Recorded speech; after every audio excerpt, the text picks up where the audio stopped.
Bernie Sanders of Vermont. Senator, good to have you with us tonight. Why are Republicans opposing infrastructure modernization projects like high-speed rail? This is cost-effective, it's environmentally safe, it's travel safe, it's winners all the way across the board, and it creates jobs. Why can't they get on board? Hey, Ed, I wish I knew the answer to that. That sounds pretty crazy to me. Everybody in this country, apparently, except Republican members of Congress, understands that our infrastructure that once led the world, was once the pride of the world, is now crumbling. We have 600,000 bridges in disrepair. In every state of this country, there are people in cars going over potholes. Clearly, we need a major effort to rebuild this crumbling infrastructure. I'm going to introduce legislation to do that. And part of infrastructure repair is creating a strong rail system that begins to catch up with Europe, Japan, and even China.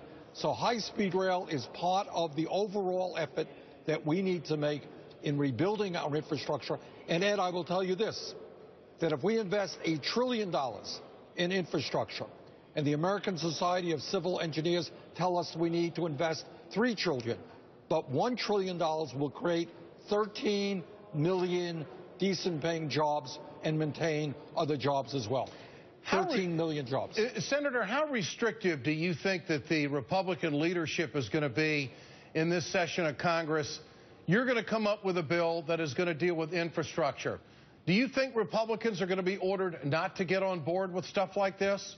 Do you think they're going to have a problem, Ed, because you got Republicans all over this country whose constituents are telling them we need to rebuild our infrastructure. Now, here's some good news.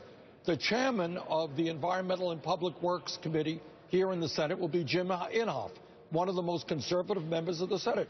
But you talk to Senator Inhofe, he understands that we need to rebuild our roads and our bridges. So I think there are Republicans who understand that, and I look forward to working with them. And you think it'll put 13 million people to work?